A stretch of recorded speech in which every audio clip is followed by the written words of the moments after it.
it really is becoming a totally different person to me. And as you age, if you're making that conscious decision amongst each other to do those things, then you actually end up realizing that you re-fall in love with each other, I guess. I don't know. No doubt. That's the way I see it. Yeah, so, I think it was a statistic that I just read that 70%, or it's like a 70% of women will categorize or put in perimenopause or menopause as a cause for divorce. 70%. Whoa. That's huge. He's not a U.S. citizen, deported. He has a record. They clearly have shown this criminal record that he has. He has, issues, domestic issues, crime issues. Now, you did talk about the fact that because he's not a citizen of the United States, he doesn't have rights, but there's also a thing called human rights. And by virtue of his humanity and him being here, him contributing to, you can make arguments regarding the type of work he does and all of that. You can make an argument, but there's no argument that he has contributed work and labor to this U.S. economy. How are you not fired already by that kind of loss? I don't get it. Like $100 million, like 15% of the stock price. In a capitalistic economy, when you are the CEO of a multi-billion-dollar brand, you better do your market research before you make any decisions. If there's no groundswell of support for this move, you don't change the logo. You don't do it in the name of being progressive. Did you know that colorectal cancer is the leading cancer killer among people aged 20 to 49? To have such a large percentage of people dying unnecessarily because of their eating habits really says something about the addictive nature of food. Sometimes you invest in multiple classes from different mentors to help you. And let's say you have 10 different courses that you've taken or 10 different mentors that you've worked with.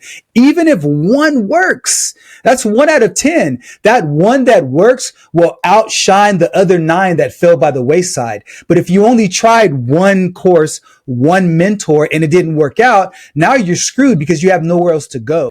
Please do something where you have yourself a healthcare plan. And what I mean by that is a long-term healthcare plan. Like you're setting aside money in an HSA or something so that you could dictate what your health or what your level of care looks like. Should you not need it or should you need it, you can dictate it. Listen, you never know what life brings you. You never know what life brings your loved ones. And when you're in this life, sharing it with someone you love, what happens to them impacts you as well. So try to, you can't tell the future, but you got to set yourself up to be able to be in a position when the unpredictable happens, that you're in a position not to be sucked in and allowing your situation to dictate what you do. You always put yourself in a position to dictate based on a position of strength and being proactive as opposed to being reactive, man. So, man, such an important point that you brought up there. Welcome to the Family Office, planning for the people who matter most. So welcome to another episode of the Family Office. My name is Lynn Cooper and my co-host is Chris, and we're looking forward to having another conversation with you today. Obviously, we're here to talk about all things finance. We're here to talk about things that are related to home care. And then also we want to throw in some current event topics just to give you perspective since we have differing points of view. And so with that, Chris, man, how are you this week? I'm doing well, Lynn. Thanks for asking. Good, man. I know. Anything new going on with you these days? What was it? Anything new going on? Oh, anything new. Yeah. Just besides the craziness of just everything right now. I can't believe it's already August 25th. I can't believe we're going in September, October, November, December. Q4, just school, yeah. Q4. School, first year of Donald Trump almost being in office, financial markets. Is there going to be a crash? Like, there's a lot going on right now that I'm thinking about that's going on. But just to me, I know that this is cliche, and I know that this is something where it's like maybe this is a sign of age. I don't know. It's like most people could chime in on that, but I know we say, oh, as you get older, time seems to go by faster. And I know that's like a cliche, and there's a scientific study that I'm sure is out there that I've read probably before, but I really do look at it and go, man, is it time really just kind of I really feel like this year has flown by, but I think that everyone will say that when you ask them. And I don't know if that's just a sentiment of I think it's just, we're doing more. And I really think that's just we've got more things going on. And I think that's really what it is. You start to see other things, you start to add more to your life, and you start to be able to have more bandwidth and go, okay, I could do this. I just think it's that. So other than that, though, it's been great. It's been phenomenal. Great weather here in Houston, but my ad, it feels, the last few days it felt very Southern California-ish. In San Diego, I might add that, albeit like, that cool little morning, and no overcast, just sunny, but it's been really nice. Been very nice summer, mild summer. How about you, Len? Really well. Everything's going well. Had a chance to spend some time with my wife over the weekend. We took a trip out to Newport, and we watched a hip hop symphony. It was a quartet of violinists and a cellist, and it was really good. It was a candlelight setting, so it was very intimate, maybe 50, 60 people in the room. And it was very, very cool. It was 90s hip hop, man, which happens to be the best era in hip hop, by the way. So anyway, I would agree. For sure. But, you talked about time before, and it was a judge, I believe, said this one time. He said, for a 10-year-old, a year is 1/10 of their life. I'm 70. And so a year for me is only 1/70th. And so the whole idea of time becomes more relative. And it seems to go faster as we get older, because 1 year is just such an increasingly smaller fraction. So that was interesting that you brought that up. So that's the PhD coming out in you right there. Like, that's the PhD knowledge of Len. Important what you said there, and I'm glad you said it, Len, about spending time with you got to spend some time with your wife this weekend, because I'm sure you planned that, right? And you did that effort in the relationship to set that up and court her, date her, even after being married 26 years, right? Oh, yeah, it's a regular thing, man. But in fact, what's interesting is that this time she actually planned it. So she came up with the idea. Yeah. So usually I'm the one, because I like to surprise her. So, but she doesn't like surprises. So we have to try to find ways to, strike that balance. But yeah, in fact, this time she actually planned it out. Now I did all the logistical things, at the hotel and where we go the day before and the day after and all of course. That stuff. But yeah, she found that event. So it was cool. Amazing. And see, that's the important thing too, is just guys in general. Like, it doesn't matter how old you are or where you're at. You really gotta make that conscious effort to continue. And I know at first you're like, oh my God, it's work, but it's really not, because what ends up happening is you end up, I was reading an article on this morning about hormone changes in women and hormone changes in men, and between, perimenopause and how that works and affects women. It's like, it really is becoming a totally different person again. And as you age, if you're making that conscious decision amongst each other to do those things, then you actually end up realizing that you re-fall in love with each other, I guess. I don't know. Yeah, no doubt. That's the way I see it. No doubt. I don't know how I've been sounding this whole time. This sucks. You sound great, by the way. You sound great, by the way. That's a state of California construction crew coming in to come and see you, by the way. This is all bad, man. This is all bad. Hey, the best thing about it is you have a guy named Frame that's going to come in and make it all look better. Oh my goodness. I think just in general, the fact that if you stop looking at it as like, oh, I have to do work and plan stuff, and oh my God, why do I think a lot of times what we have this syndrome, guys have this syndrome where we think, oh, we've banked enough, right? We've banked enough cool points or love points or dating points or whatever, you want to call it. Yep. I don't think you can ever be done doing that, because as you grow and you age, you end up changing as a human being. Like, you are not the same man you were 10, 20 years ago, and your wife isn't either. For most people. I mean, there are some people where you look at them and you go, yeah, they're still exact. But I think at one point, some way, shape, or form, hormones will eventually change you as who you are, because you just can't control that. But I think as you grow in that, you'll have a very fulfilled life and a very fulfilling partnership. because you end up falling in love with that person again, because you see how they're changing and you fall in love with that new person and you go, oh my God, this is amazing. Like, so I think that's the fruitfulness of seeing that and you making that conscious effort. And now you see that's a healthy relationship. If you're sitting there listening to how you respond and you say, well, actually she planned it, but then I stepped in and still did these details. That's like a key indicator to me anyways, to be like, that's a very healthy relationship. Like you can tell that you can tell there's a lot of things working there. Mm-hmm. Yeah, and it's so interesting because in a marriage, in our marriage in particular, when I think about the type of person that I was in terms of my lack of vision for the future, my desire not to defer gratification to a certain extent, my lack of patience in many ways, I had to work on myself to make sure that I kept the spice in the relationship. And I also noticed that she does the same thing. She's always looking to see how can she be better? How can she bring more to the table? You know, and I'm not saying it as a transactional thing. It's because we love each other and we want to make sure the relationship doesn't get stale over time. Because a lot of times what happens as people grow, they start to grow apart. And as they grow apart, they start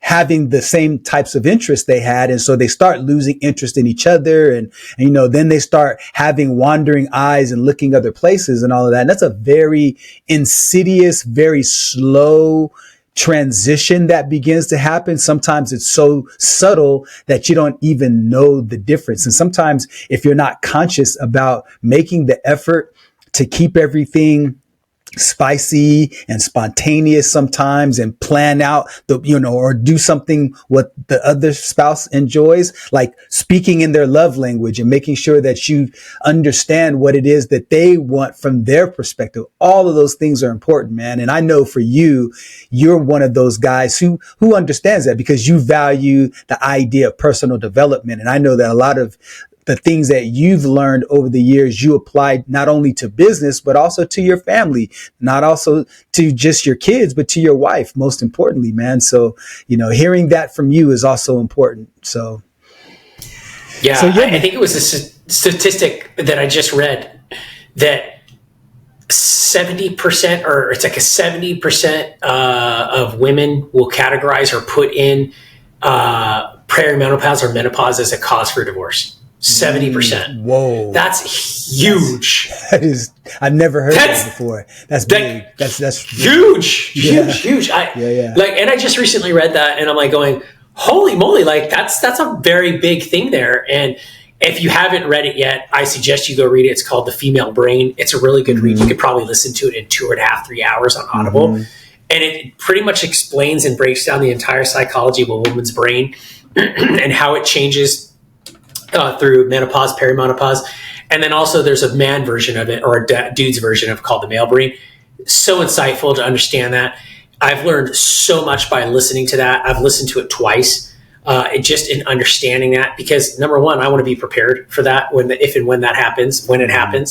And I want to be prepared for myself or anything because I just want to know. So good one to go pick up. And I think that your wife would probably find it fascinating too, because it's written by a doctor and she also is a psychologist or one of the two. I get them all mixed up, but somewhere in the mental health field. Fantastic. So the author is also a doctor. Okay.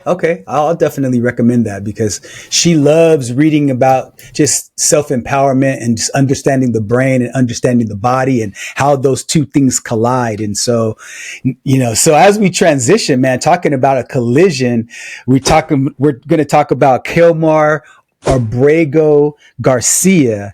And I know that you have some thoughts about this. And, he's been in the news for a while because there's been controversy about how he's, some people say that he's a criminal. Other people say that he's absolutely innocent. And then when he gets deported to El Salvador in one of the most notorious prisons in the entire world, a judge decides to call him back.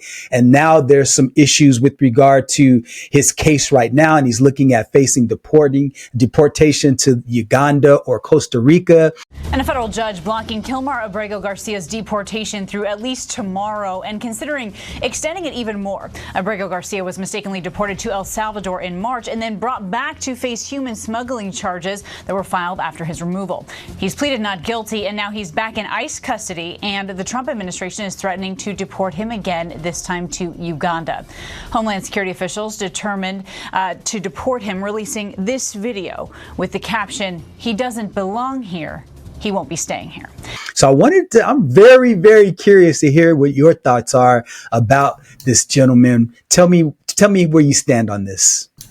I just don't get why it's not going away, and if you've read enough books and you've read enough things, like I always go back and I cite Creature from Jekyll Island because I think it's in that book that he references the major distractions that are always put out there, like alien invasions and things like that, right? And it's like, why is this such a massive distraction? Why are we looking at this? Why are people utilizing this as a powder keg? There are certain, lawmakers that are Democratic lawmakers that are utilizing this and are keep chasing this as some way that this is going to champion some type of cause or make them look good in the public's eyes. And really all it is to me that I look at is it's just a big, fat, giant waste of judicial resources, tax dollars, and pretty much people's lives. Because at this point, realistically, he's not a U.S. citizen. We've already known that. He's not a U.S. citizen. So therefore, he doesn't have a legal visa or a legal way to stay here. There's really no argument. He just gets deported and that's the end of it. But for some reason, we're tying this. And to me, the biggest question is, I don't get it. And yes, you're right. Now it's like, okay, now we're going to deport him to Uganda. Is this guy that bad that not even El Salvador wanted him? Like, I don't understand. Like, he's so bad that El Salvador kicks him out? Or is it like, did he wrongly get sold to El Salvador? Where should he be? I think at this point, it's just like, let the system figure out where he should be. Stop giving it media news coverage. We know he wasn't deported illegally. We know he wasn't violated any rights. He's not a U.S. citizen. He doesn't have rights. At this point, we can say we've given him due process. I mean, he's had a lot of time to decide what's going on. I mean, give the guy some money and throw him to a different country of his original origin and let the time be time be time. I don't understand why we keep talking about it. I just don't. To me, what is really going on that we're talking about it? That's the problem I have with it, because it's so cut and dry. To me, it's cut and dry, Len. He's not a U.S. citizen, deported. He has a record. They clearly have shown this criminal record that he has. He has, issues, domestic issues, crime issues. Get rid of him. That's the end all see. I don't know why there's a story behind it. And that's where I'm confused. Why are we making it such a big deal? Is there something really sinister going on behind it? Besides the fact that it's just another way for us to create a talking point behind, we don't like what the current administration is doing and look how violent and how unhumane they are. So when I look at this, I think any story that has legs, there's something more than meets the eye. And I think when you look at some of the context of this particular story, he's married, he has kids, he's been here for quite some time. And the issue that I see that's the main reason why this is happening is because this story is a reflection of a group of people who are fighting for the right to due process under the law. Now, you did talk about the fact that because he's not a citizen of the United States, he doesn't have rights, but there's also a thing called human rights. And by virtue of his humanity and him being here, him contributing to, you can make arguments regarding the type of work he does and all of that. You can make an argument, but there's no argument that he has contributed work and labor to this U.S. economy.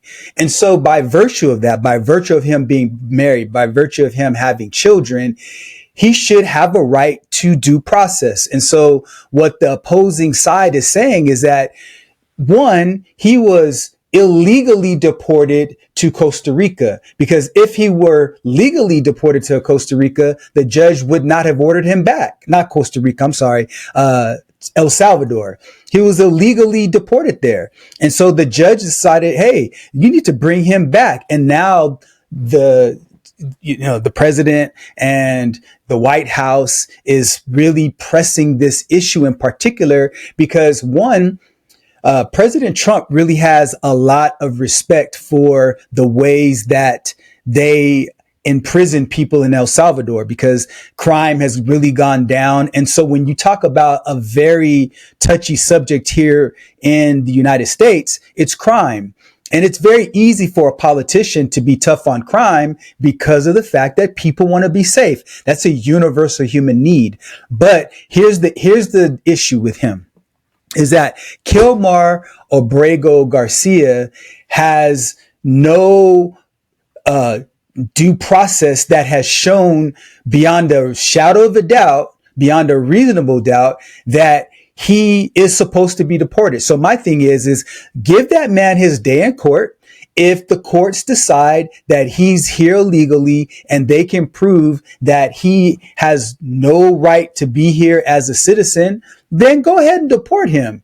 But if not, then there's a problem because now they're talking about extraditing him by Wednesday to an African country that he has no ties to. And so here's the last point that I'll make is that I have seen very, very close hand how courts do people, unfortunately. And one of the things that they have as their leverage is for people to plea bargain out. So instead of wasting time and money for the court, they give the fear of, hey, if you fight this, even though you may be innocent, but we don't think you're innocent, so we're going to give you this plea bargain. If you fight this, you could face this massive problem that's going to happen. You're going to be locked away for this many years. But if you plead and say you're innocent, then we'll just give you this fraction of what you should be getting. And so most people say, you know what? I'm going to weigh my cards. It's my word against theirs.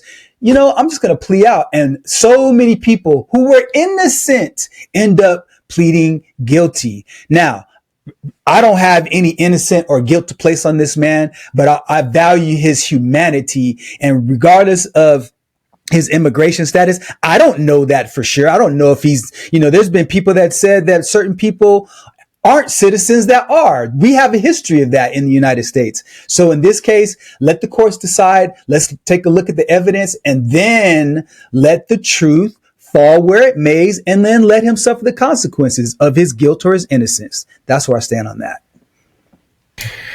I just think if he doesn't have a citizenship here, which he doesn't, then he should be gone.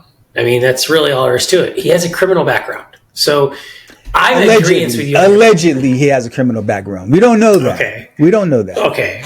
Well, he's not on the up and up, right? Allegedly. And the problem is he's not on the up and up. It's on record that he has domestic violence. It's on record. Okay. There's complaints filed. He has domestic violence. He has strong gang ties. That's not necessarily true. But okay, I won't cut you off. Go ahead, man. Make your point. And it's okay. And he's not here legally. He does not. He's not a U.S. citizen. Okay, fine. He needs due process. What I think is going on here is that we're using this because that's his lawyers. His legal team is arguing. His legal team's not refuting the fact that he's a criminal. They're not refuting the fact that he's not a citizen. They're not refuting any of that. They're just saying, look, he needs his due process before you deport him. This is a way to drag this on, let him sit in the system, because now what's happening is they're going, okay, we roll the dice. They rolled the dice. This guy rolled the dice. He knew he was waiting for that knock over the shoulder. It finally came, and he rolled the dice. And they were thinking, okay, he's going to get away with it. But now they're using all these court cases and all this criminal background that they're not refuting as, well, he needs due process, like you're saying. They're using what you're saying, Len, is he needs due process because he needs his day's court. He never intended to go have due process. He never wanted any of these court battles to ever come up. He didn't. But now that they are coming up, he's using them as a weapon to stay here in the United States. Because hopefully what ends up happening is Trump doesn't get elected and this never goes anywhere. And he just gets let out to pasture like 90% of everybody who has a record that's getting their due process in America, right? Because cashless bail places like where he's from, right? I mean, you could commit murder and get out on the street now without having to bail, right? Hey, you committed first-degree murder? No worries. Letitia James will let you off. No worries. By the way, which is great that she got her hole blown in her boat last week with the whole dismissal of the $500 million crazy lawsuit that she had no right doing. But at any rate, They're using the system to drag it out. And that's exactly what they're doing to get his due process. I think in the end, what's going to happen is he's going to be found guilty. He's going to get deported. And we're all going to look back and look at this one day and go, this is how you game the system. And there's really no way to fix it, because if you do fix it, then you tighten down what makes America, America, which is a place where you can actually come and immigrate, and the country, the government is not on your back, up your, you know what, out the corner or out the other end all the time. You know what I mean? And that's America. But by doing that, it's so easy for people like this to game the system. And that's what we're seeing. We're seeing a criminal game the system right now and utilize the things that make my life and your life so great. He's using that. And that's where I think as people, as citizens that have families and really contribute to the society, like Len, like you said, he contribute economically to this economy. Len, that's where someone like you should be insulted, where like, I contributed to the economy. You did, not this guy, because I'm sorry, like he's gaming the system that allows good people like you and I to go be productive, to really contribute to the economy and raise good families and raise good humans. You know, children that go on to go procreate and make our areas and communities even better, because they get good at jobs or become good entrepreneurs and good citizens in their communities. They raise money, they do the right things.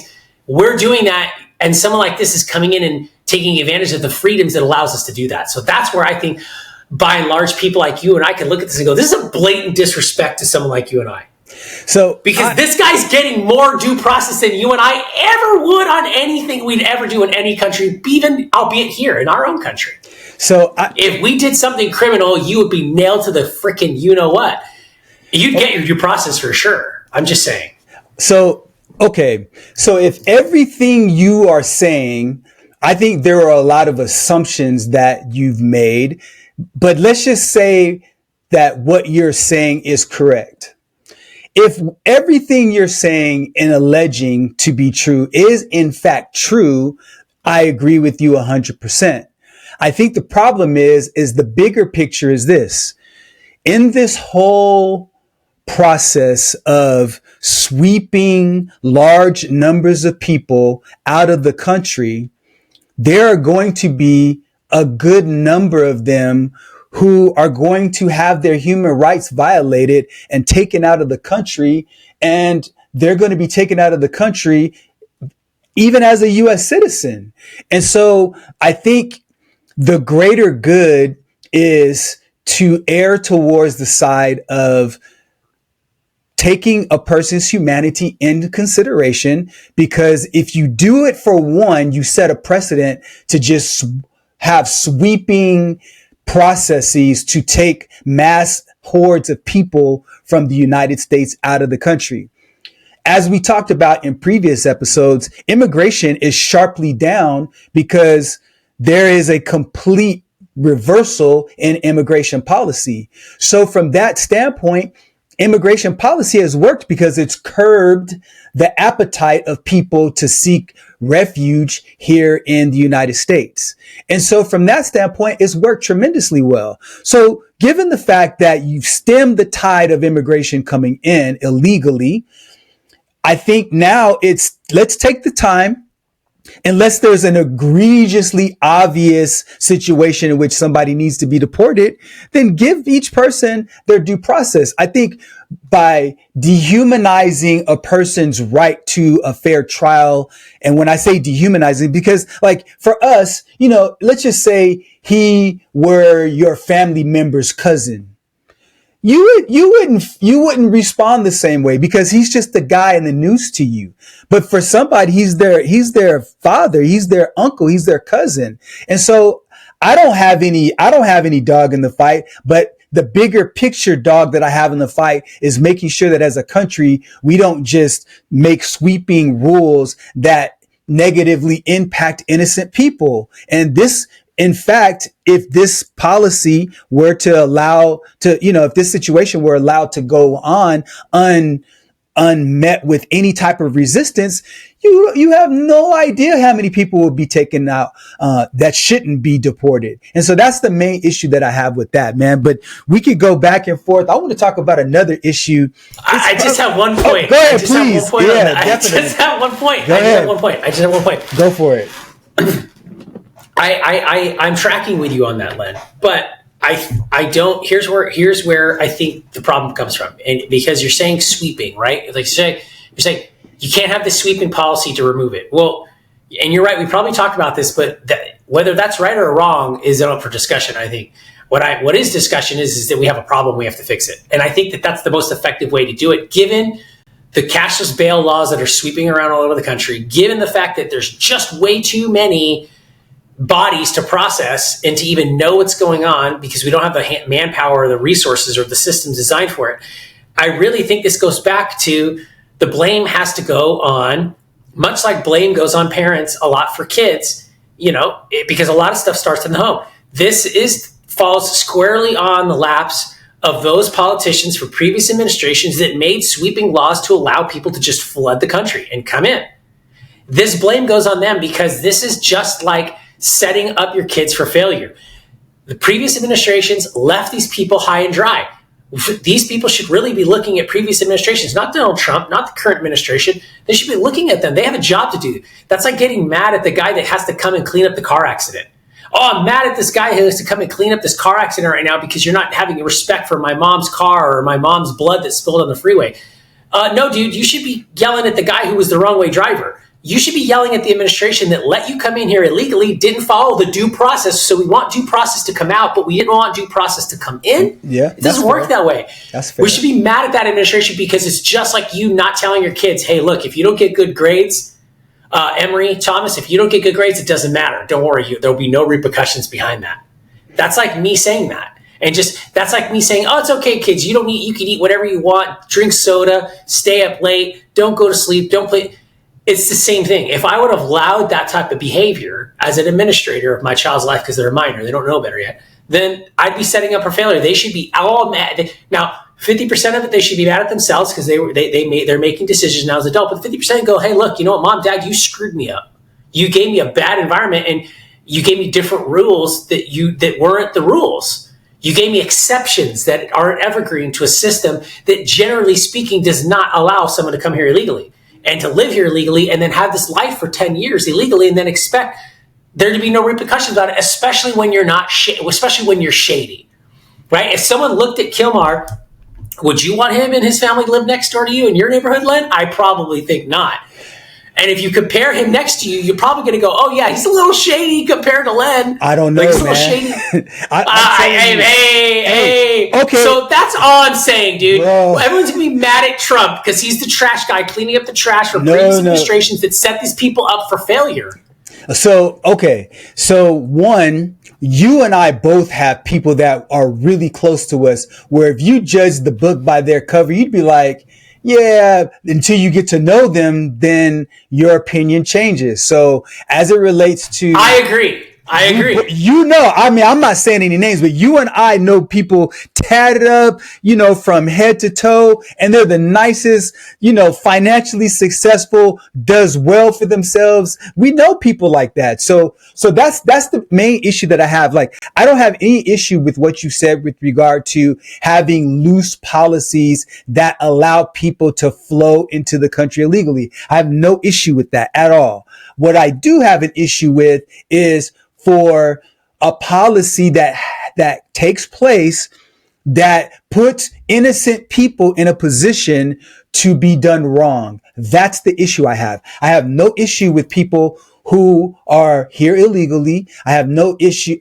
in terms of them getting deported. I have no issue with people who are committing crimes to have an expedited process to be extradited back to their country. I have no issue with that. What I do have an issue with is a precedent that could be set that potentially allows someone who may fit the visual profile to be swept with other people to be extradited outside of the country. And they're actually a citizen. That's the issue I have. And so I don't think that's happening. I don't think that's happening, Len. I think what's happening is that And if it is happening, then that means you're hanging around those people. It's because you're hanging around those people. Because you're hanging around those people. So because you're hanging around those people, you're going to have association. So you're guilty by association. As an example, you have seen this as an educator. You're an educator. Someone gets hauled in for disciplinary actions. You're going to have a group of kids. And in those group of kids, you're going to have the perp kids. And then you're going to have every now and then you're going to have a kid in there and go, you got sucked into this. You're guilty by association. And maybe that's the case. And guess what? If you continue to go down that road, eventually you become that criminal yourself. And eventually you probably have some stuff where you're like, oh, you're not bad, but you're bad, but you're not as bad as these guys. So that's the slippery slope, Chris. That's the slippery slope. And that's the issue. So don't hang with them. No, bro. And I don't think that's happening in mass scale. That's not happening in mass scale. Okay, but if he's your family member that it happens to, that's one person too many. So there's got to be systems and processes set up to at least mitigate that. Somebody innocent being extradited. That's all I'm saying. Sure. And sure. when you talk about guilty by association, in this case, like the consequence of somebody getting an extra day of detention is much different than somebody being kicked out of the country. But he's not a citizen. Family. But he's not a U.S. citizen, though. I'm not talking. Okay, so I've in this case, Kilmar Abrego is not a U.S. citizen. Okay. I will give you that. But what I'm saying is that in what's happened, there have been documented facts that people who are in fact U.S. citizens have been extradited from this country. And so when you talk about guilty by association, people don't sit around having conversations about their immigration status necessarily. And even if they did, if neither of them are committing a crime, then the person who's a citizen, regardless of who they spend their time with. Now, if they're doing something wrong and all that, different story. But just being around somebody who's here illegally doesn't make you guilty. And so that's what I'm saying, Chris. That's the guilt. That's the slippery slope. And that if we allow policies and practices for one, then it sets a precedent. And then that's where things start to become, starts to manifest itself in ways that have unintended consequences. That's all I'm saying. I think you and I agree probably 75% on this issue, but it's that 25% that make the big difference. So I just think he's not a citizen. He doesn't even, it's game over. That's what I'm saying. And if there are U.S. citizens that are being deported accidentally, I shame on all the news channels for not covering their stories and only covering this guy, because this isn't the best guy we should be fighting to keep here.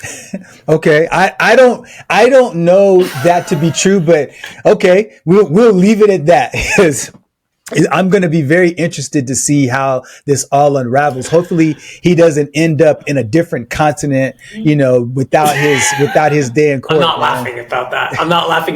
I'm just saying, like, it would be bonkers if it's like this guy gets sent to Uganda. It's like, what are we doing? Why are we doing this? Doesn't that just sound... It is. They should have left him in his home country. But some liberal judge that is now a hero and is promised some concession from some backdoor deal. We know these things happen because we have the Doge records that say it did, is going to go, I'm a hero. We know they got a gold star and they're happy about it. This judge then giving him back from due process. Well, the crazy thing is that ending up in Uganda would probably be better than El Salvador in terms of its prison system. So is it really? For sure. Yeah. For sure. Definitely. Right. So I'm interested to hear your perspective on this topic because it never hit my radar until you brought it up. And that's the whole Cracker Barrel situation with the logo. Home-style cooking brings family together. Cracker Barrel is known for its comfort, from its food to its country charm. Many finding it a throwback to a simpler time. But this morning, the company making another effort to look forward, unveiling a new logo that's causing a stir for loyal fans of the beloved Southern chain.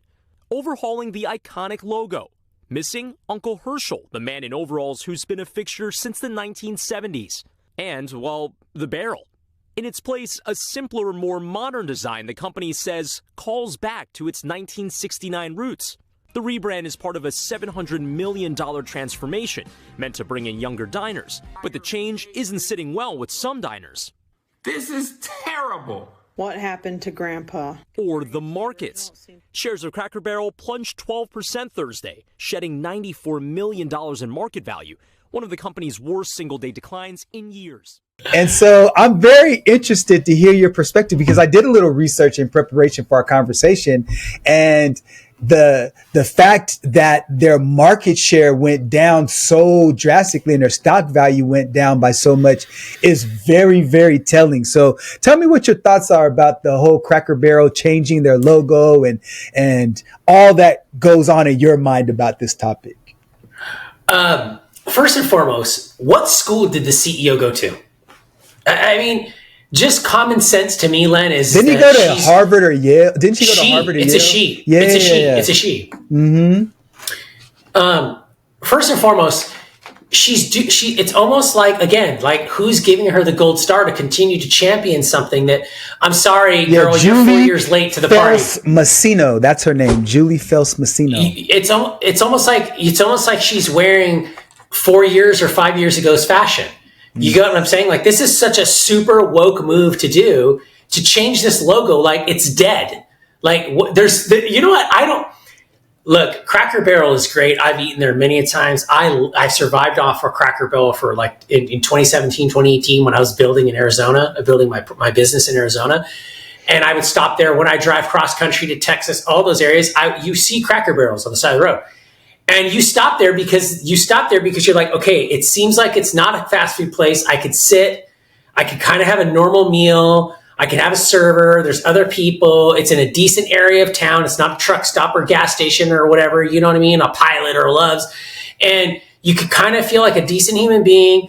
If you want to get something from the snack shop or the gift shop, you can. And it was quirky and it was cool. They had the rocking chairs out front and they had this old looking guy next to a barrel and Herschel. Cracker Barrel. Yeah, Herschel. Yes, the uncle. It's the uncle, right? Yeah. Right. It's the uncle of the owner or the brother.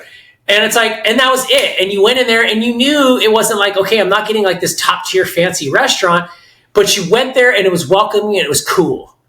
And now we want to rebrand this because we want to take the guy out of there. And it's like, it just looks like every generic restaurant to me. And it's like, what was the issue? I don't understand. How is that making people want to go there anymore? And the reason why it even hit my radar, because I could care less, it's like the Walmart rebrand and all that stuff. What hit it was it's like $100 million in value and like 200 billion or something in market cap. And I went, dang, I didn't even know Cracker Barrel was even that much big.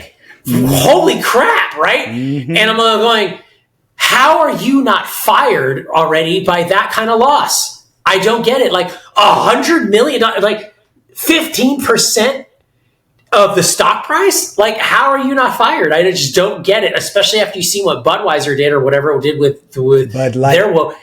Bud Light. And then we are doing it in a time where that's not popular anymore. We clearly know that. We know the populace is going to go back against it. And I'm sorry, but guess what? The people that you're trying to market the wokeness to, they don't stop and eat at Cracker Barrel. They don't. They don't stop and eat at Cracker Barrel. And that is purely evident in the stock price because your clientele hates your rebrand. And I'd say I'd strongly suggest, Len, that I'd say that's a direct reflection of the fact that 60 to 70% of their market disagrees with this because 60, 70% of their market doesn't care about the woke crap. And their market that goes to places like this, or the woke people they're trying to talk to, they ain't going to stop in a freaking Cracker Barrel. Just saying, guys. Yeah, no, I agree. I think that the thing about every legislative policy is that sword cuts both directions. And so when you have freedom of speech, you have to take the good and the bad that comes with that. There's people in other countries that have governments that limit speech because they try to curtail the freedom of thought.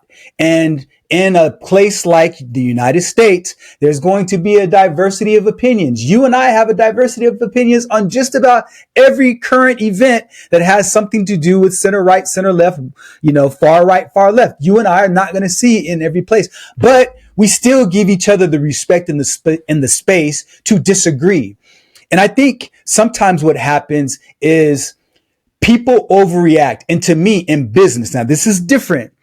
In a capitalistic economy, when you are the CEO of a multi-billion-dollar brand, you better do your market research before you make any decisions. If there's no groundswell of support for this move, you don't change the logo. You don't do it in the name of being progressive. I don't like to use the word woke, but I understand what you mean by that. And I think that was a dumb move. The moment market cap starts to swing downward and the moment stock prices start to go down, guess what? We're changing that logo back. Get Uncle Herschel back there and keep it moving, because to your point, most people aren't even thinking about Cracker Barrel like that. That wasn't ever even a conversation. I never heard any protest about taking Uncle Herschel off there because it's offensive.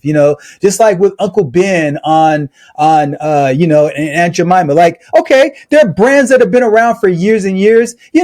Some of it's objectionable. I can make an argument for it, but with Uncle Herschel in particular, come on, leave the guy on there. Keep your market cap, so you don't lose your stock price and end up losing your job and your career over some dumb move. So that's my take on it.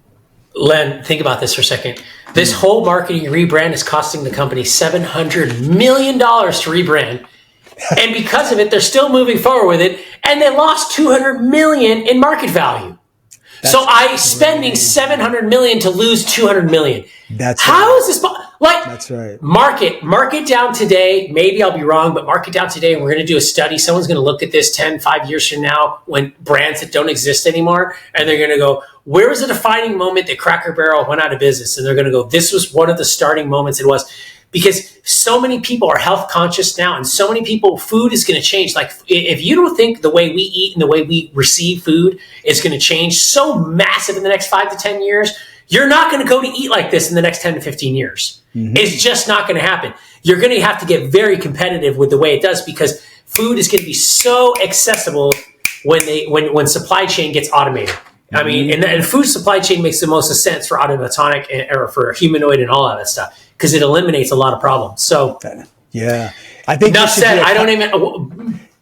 Go ahead. I was just going to say, I think this should be a cautionary tale for every CEO of a large brand to do your research and homework before you make any moves that could cost you millions, tens of millions, and in this case, hundreds of millions of dollars. It may even go over $1 billion before it's all said and done based on what they lose. So, because some people are saying, you know what, I just won't go anymore. And all it takes for a restaurant is to have large numbers of people to opt for something else. And it's so easy for the consumer to do that. There's no friction going to Denny's or IHOP or wherever you want to go instead of a Cracker Barrel. So, but for them, that's long lasting implications, because one person making that decision, that's a lifetime value of a customer called LTV. That's forever lost because of a dumb decision like that. So yeah, it's really sad. When you talked earlier about food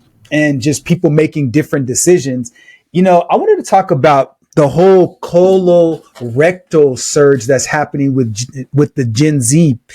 And when you look at large numbers of people that are getting sick. I watched a couple of people in my family die from colorectal cancer, and it is a terrible sickness.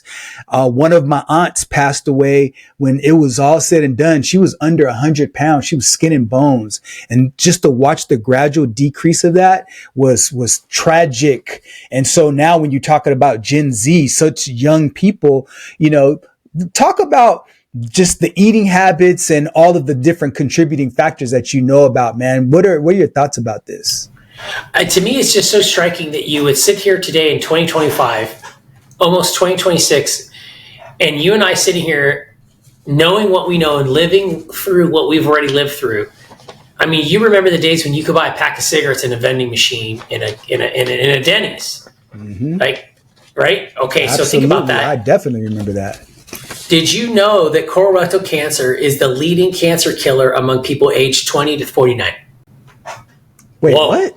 I know. Colorectal cancer. Colorectal cancer is the leading cancer killer among those aged between 20 to 49. So you're telling me right now it's not cigarettes anymore. It's not cigarettes. And think about this, Len. Marijuana has become more popular and has become legalized in more places. And there's no long-term broad-based studies about how that affects you, but you've got There's no evidence to suggest that it's deadly. Right, but it's still happening more. People are still smoking something more now, right? Absolutely. People say, cigarette smoking's down, but what is taking its place and 10x more so than cigarette smoking? Vaping of all kinds, right? I went to New Zealand last October and I was shocked. It was, nobody smoked cigarettes there, but every person I seen there vapes. Everybody. So I'm like, you've got this going on. So then it's just crazy to me that you'd get to this point right now where we're sitting here having this conversation and going, oh yeah, by the way, it's not smoking, it's colorectal cancer.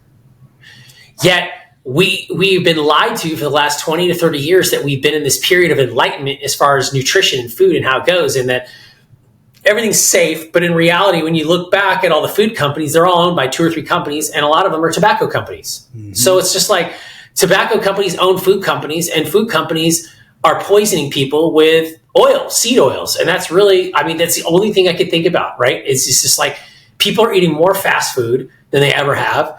People are eating more processed food than they ever have.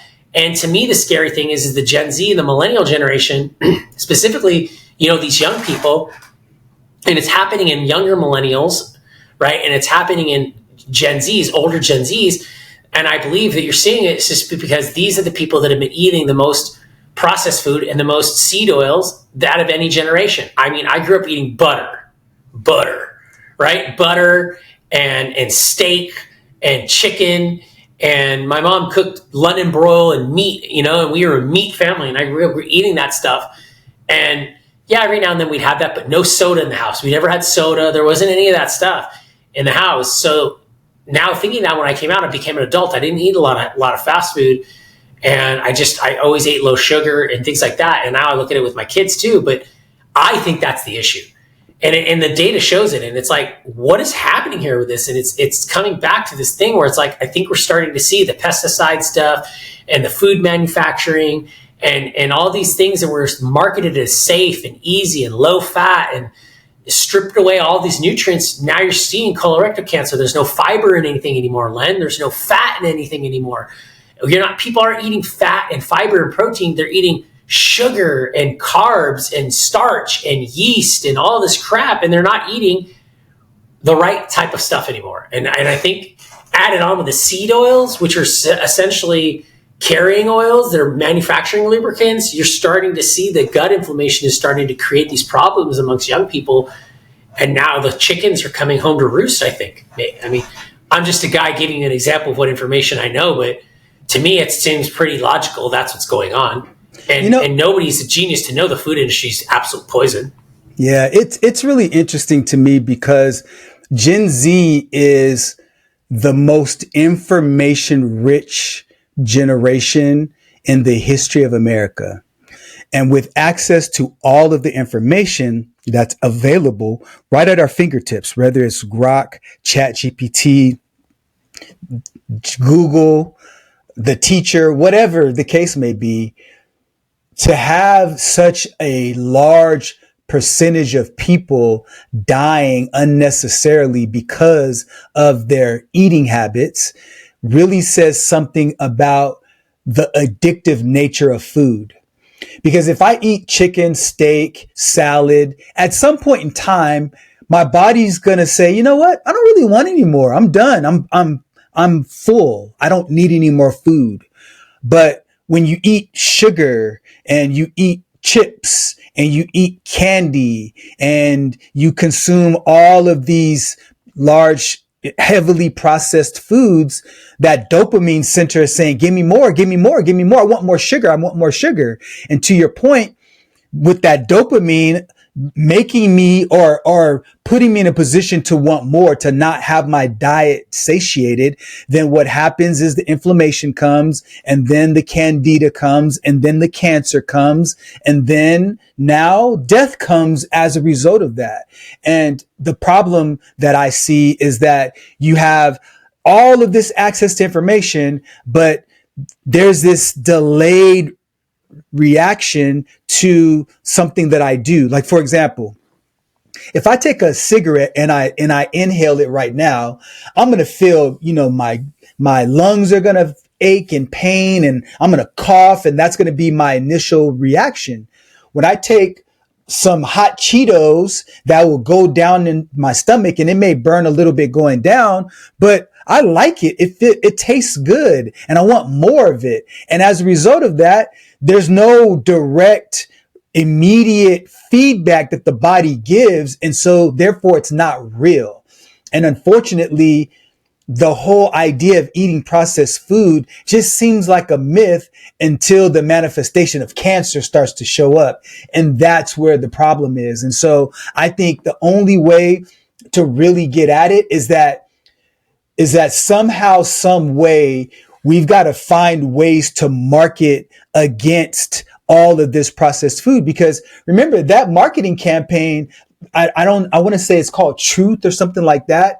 They had a brilliant marketing campaign against cigarettes, and now very few people as a percentage of Americans smoke compared to what they did in the 1950s and 1960s. And so that worked. And I think somehow, some way, we've got to find a way to help inform that generation of the importance of eating whole, nutritious, and delicious foods, by the way.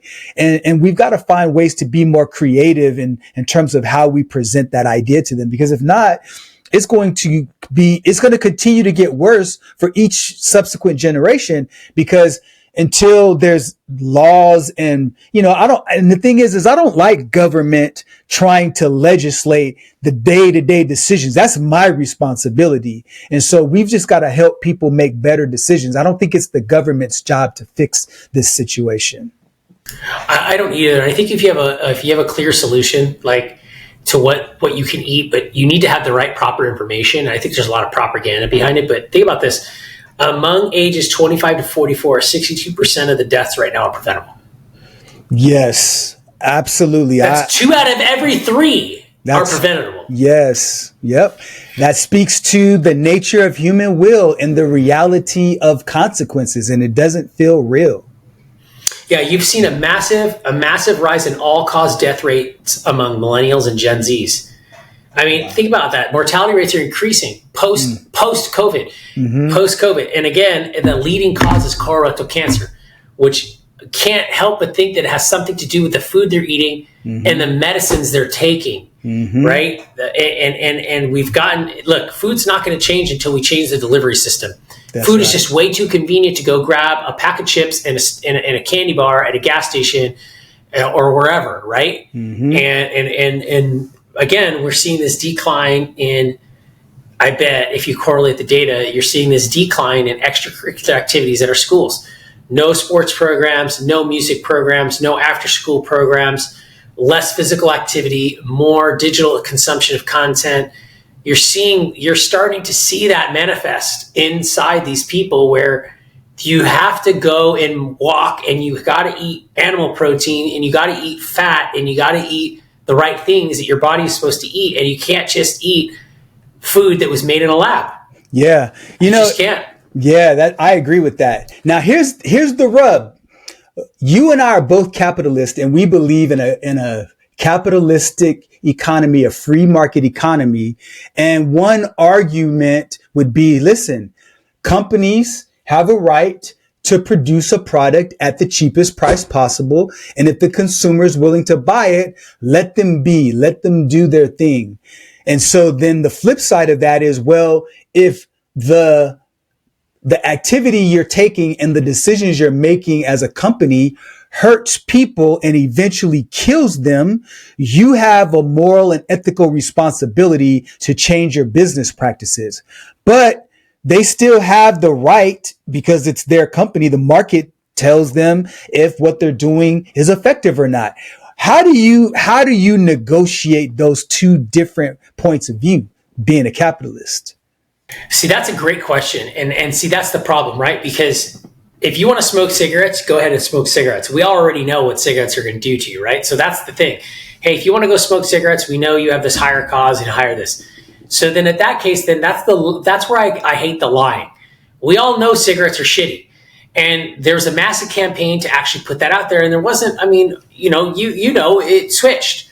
And cigarettes, you're not allowed to glamorize and market to kids. And you got to put that warning on there, right? There's warning, smoking causes, And now smoking isn't cool now. Like I remember growing up, smoking used to be cool, right? Yeah. Now it's not. To your point. It's a good point. Look, I'm not a smoker, but every now and then, you're an adult. If you've ever smoked a cigarette or something like that, you go, damn, you're really good for one right now, right? Mm-hmm. So, people who drink, if you drink and you enjoy drinking, I don't. I'm not a drinker, but, if you're at a bar and you've got a couple drinks and you're done drinking, you go, damn, a drag from a smoke would be really good right now, even though it's disgusting and you don't do it. And that's me. I smoked cigarettes once or twice when I was a kid. I smoked them with my friend Jeremy. It was Benson and Hedges. It was disgusting, right? It was gross. I smoked cloves when I was in high school. Every now and then when I was in my 20s, when I drink, I do it. It felt good, right? And that was it. I don't do it anymore. But fine. It's the lying thing that gets me. So if this is the case, then on the back of that freaking pack of donuts that's made with 5 different seed oils that is going to give you colorectal cancer, you got to put a warning on it. Warning, consuming seed oils may cause colorectal cancer or butt leakage or whatever it's called. You know what I'm saying? Gut leakage. Mm-hmm.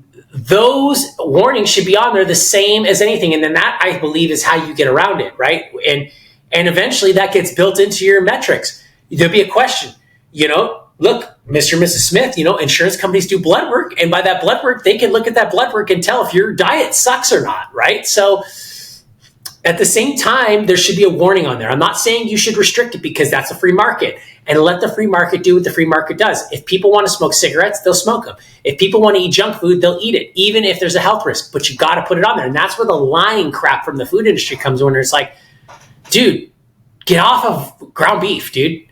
Like grass-fed, grass-finished, 80-20 ground beef is probably one of the most healthiest things a human being can eat, because there are so many bionutrients and minerals and fats and proteins that are in that you can't get from almost any other type of protein.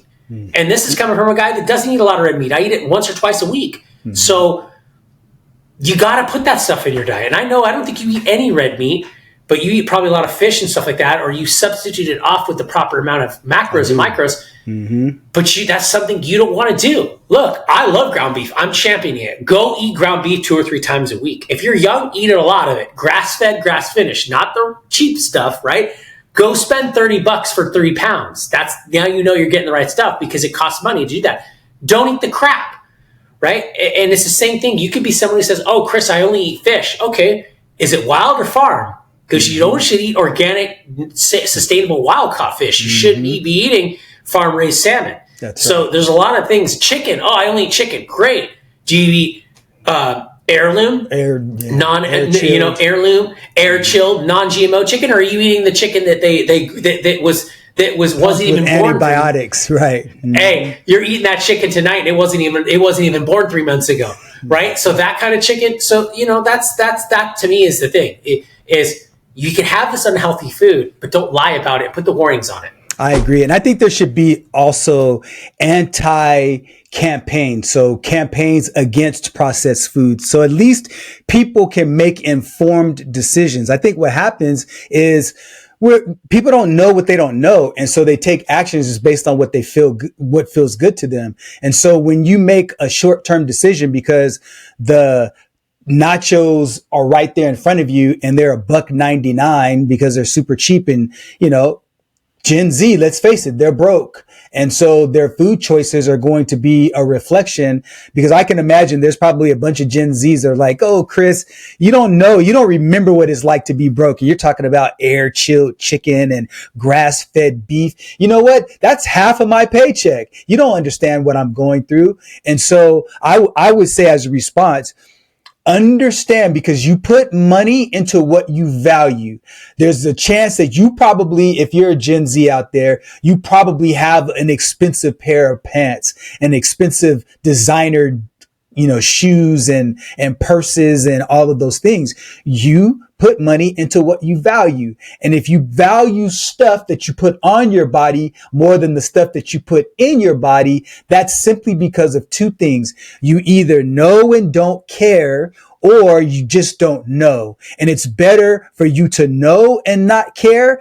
Then after that, we can't help you, but at least take the time to go find out the types of things that you're putting in your body, because it literally is killing you.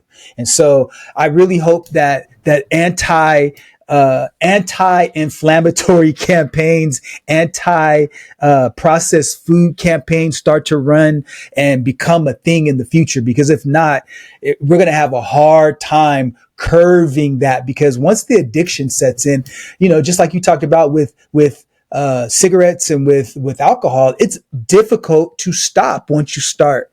So hopefully we can. Here's my prophetic prophecy right here, my prophetic financial advice right now today, that I think if you are wanting to make millions of dollars right now, and this is just purely my guess, and this is why I'm such a big fan of AI and I'm such a big fan of humanoids, because once the delivery system changes, food will become so much more nutritious. And here's why. I did a study. It is cheaper for me to feed myself, my wife, and my 6 children a chicken sandwich dinner if I make it at home from Whole Foods versus if I go to Raising Cane's and get it. And what I'm talking about is the sweet tea, a bread item, 3 chicken strips per person, a thing of fries, a thing of coleslaw. So think about that. If I go to Raising Cane's and I buy that from Raising Cane's versus I go to Whole Foods and I source all the ingredients from Whole Foods, it is cheaper for me to feed my family from Whole Foods. Here's the catch. I actually got to go buy it and I got to go make it, which means I got to get in the kitchen and I got to take that chicken out, fry that chicken, bread that chicken, all that stuff has to go into it. So think about when that is no longer a problem. I could send my humanoid to this grocery store. My humanoid will pick out what I want and will cook for me and do all those things for me. And at that point, when delivery changes, so 15 years from now, 10 years from now, if you want to be a multimillionaire, maybe even 5-7 years from now, invest in the best AI companies and the best humanoid companies. Tesla's a good one to invest in. I think, Len, Tesla is going to be, their stock price today, it looks like it's expensive. I think it's going to be a bargain in the next 5 to 10 years when you see what that company is going to do. I think, because it's a data company, it's a technology company, it's not a car company. Because that is the future. Because think about it. If you didn't have to cook that food, you would go get that food over Raising Cane's. Yes or no? I agree. I think fast food versus wholesome, nutritious food, as long as it can be made affordably and be delivered to me in a way that's convenient, I think the tide of consumption is going to change. And your conversation about making money in the future through investment is a perfect segue, man. Is there anything that you wanted to talk about before we move on to the next topic? Because this one, to me, a lot of times we think of athletes as just these people that go out and perform for people to make money. But the reality is that a lot of athletes these days are much more informed than they were 10, 20, 30 years ago. And Roger Federer, look at this, from tennis legend to billionaire investor. So Roger Federer has officially joined the billionaire club. And here's the twist. It wasn't just tennis. He had early bets on private equity and brand partnerships that were made, and gave him a fortune. And so he was investing in a Swiss sportswear brand, and it's called On, and it went public and it skyrocketed, man. So what are some of your insights to this as the finance guy? Well, what I'm realizing is that if you want to become wealthy, you can't do it in traditional retail finance. And what I mean by that is that when you look at somebody like this, obviously you can look at it and go, oh my God, here's the argument. And you go, yeah, but Chris, you made 140, 170 million playing tennis. Mm-hmm. I mean, it's a king's ransom, right? Yeah, I mean, let's just say he made somewhere around $150 million playing tennis. That's a king's ransom. Look, I don't think anybody's going to complain about being worth $150 million. 10 million is actually... 5 million is actually the freedom number, but I say 10 million. At 10 million, you're pretty much insulated from anything that weird that happens. You can do whatever you want. It's 10% at a minimal interest rate. You're good. But looking at this, what you can see, the genius thing you said, there's private equity. He got involved and made bets on private equity and investing in private equity and private stuff, non-retail investment, on cloud, on. Everybody wears those now. I wear them. I was looking for a pair of shoes to buy, and I was like, I need shoes to wear to walk in, and I'm like, I don't want Nikes. I don't want Reeboks. I don't want New Balance. I don't want any of that stuff. And I see a pair of On Clouds, and I go, what are those? Those are cool. And I'm like, I like those. And I get them, and I'm like, these are sick. And there's a nice pair of shoes. He's an investor in it, right? But the thing to me is that the shrewd business activity of this guy with making these bets in private investment, getting it made off, the deal he signed with Uniqlo, which is a Japanese, he left, what was it, Nike? He was doing like Nike or something like that. He left them. It was like, oh my God, right? Made all bets and negotiated this contract to pay him $30-some-odd million a year, whether he played professional tennis or not. Genius. So a lot of people could look at this and go, oh, but Chris, you made this money playing tennis and all that stuff. Here's the secret sauce that makes that whether you're making $50,000 a year right now, or you're making $100,000 a year, or $500,000 a year, or you're making $140 million like our boy Roger here did. It's all relative. That's so nice to hear that. It's all relative, which means that all you have to do is just set aside a percentage and go invest it. That's it. I mean, there's three different categories. There's the money that's conservative that you don't ever want to let go of, right? That this is the money no matter what. If all hell freezes over, this money covers my, whatever you're solving for. It covers my bare minimum expenses, my mortgage and my car payment and groceries for me and the kids, right? That's that account. Then there's the steady retail investments, the investments, I don't really want to lose money, but I want to make some bets. You're taking some risk. Great. Awesome. You're in the market. Cool. But then there's the money, which is like your green light account, and that green light account, you don't care. It's all risk. You don't care if you lose it tomorrow. You're emotionally okay, financially okay if you risk it. It's like going to the casino, but the difference is that you've made informed bets because you've had an analysis, you've done some frisking, you've researched it. Maybe you have an advisor that's invited you, that's helping you. You have informed decisions. You're going, okay, you're piecing together. There's a contract, there's insurance, whatever the case may be. And you go and roll that dice, and you go and you make those bets happen. He did it. And he did it not just with one. He did it with Rolex.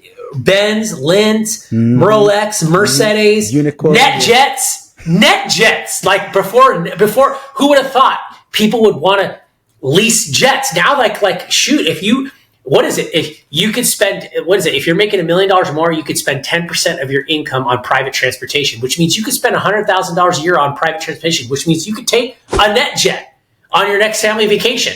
You could take what's the one that's really popular now? The stock is really good. It's called UDX or something, or JSX. JSX is massive now, right?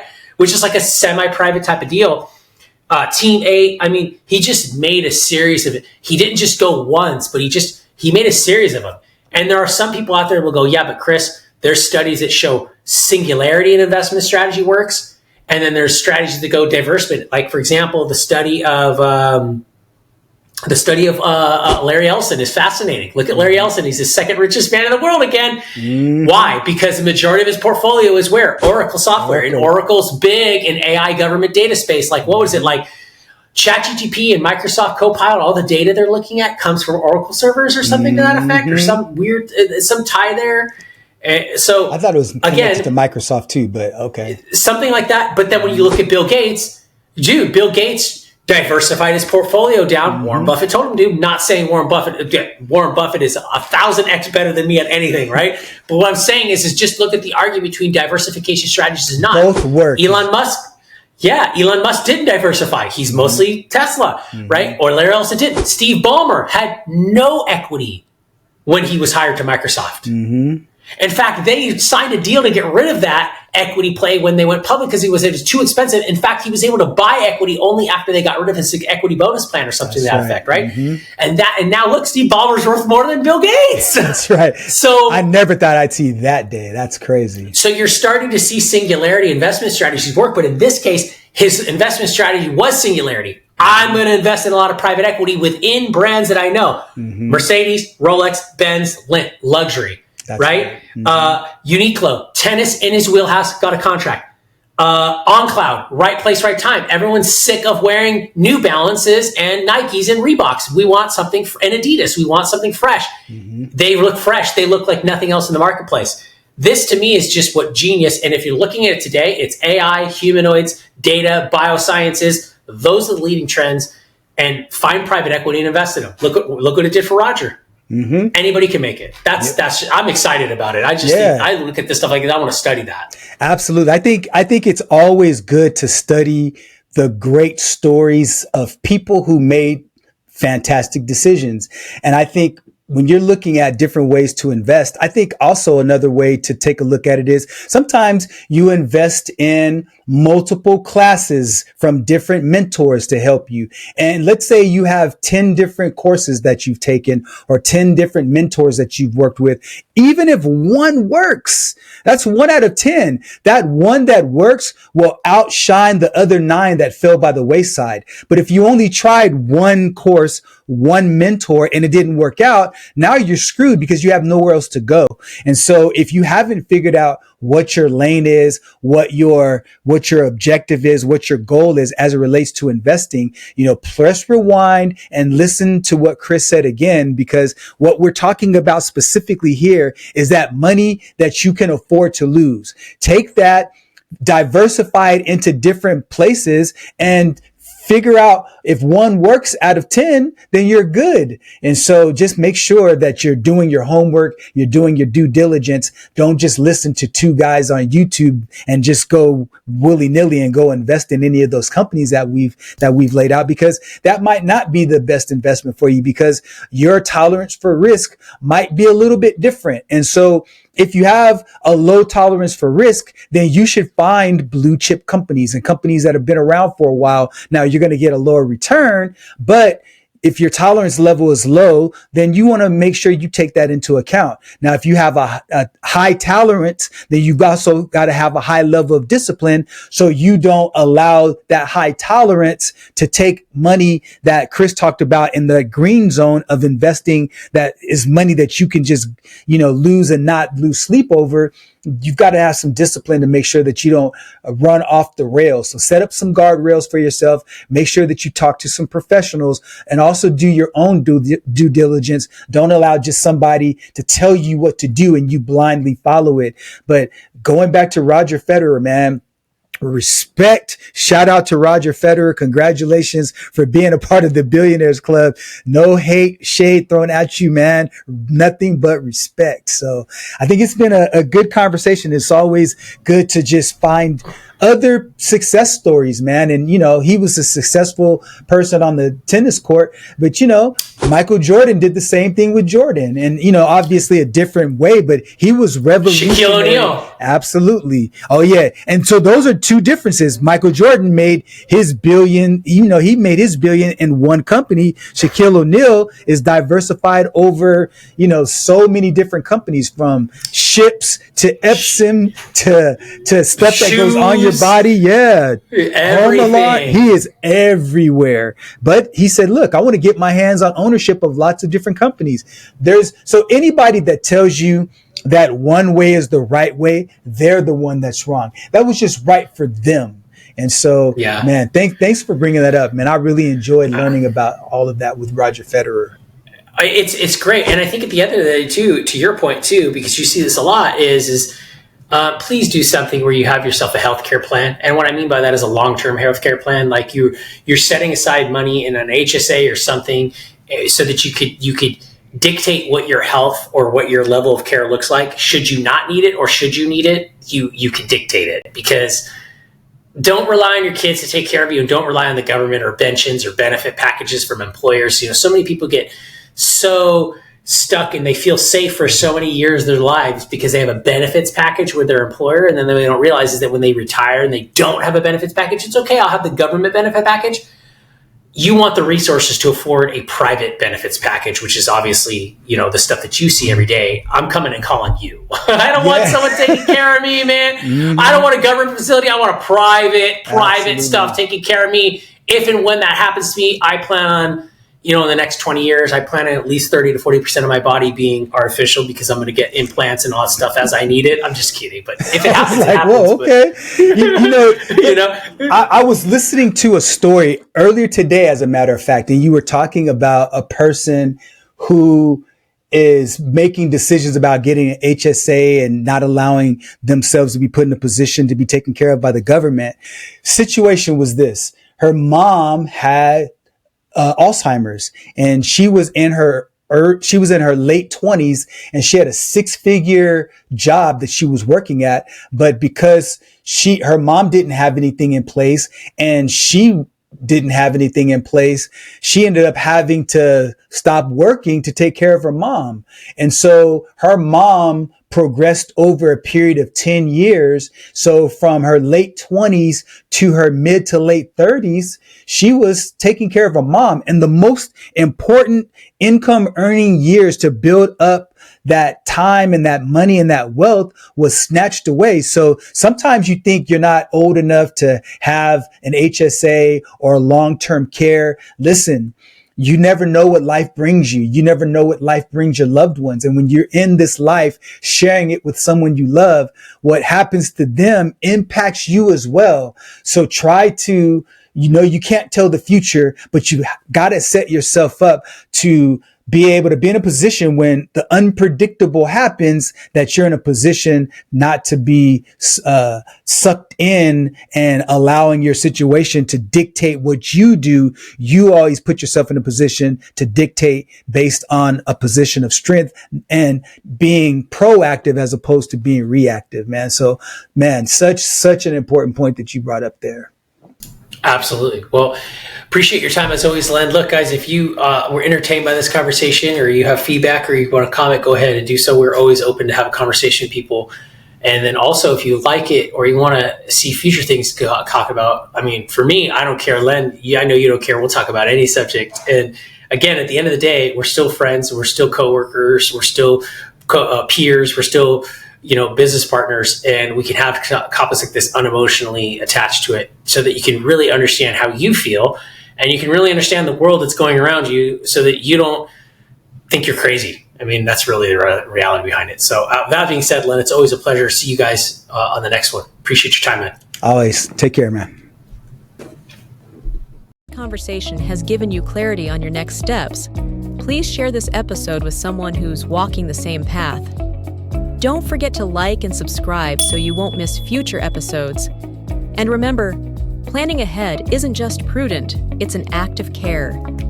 Thanks for joining us, and we'll see you next time on The Family Office.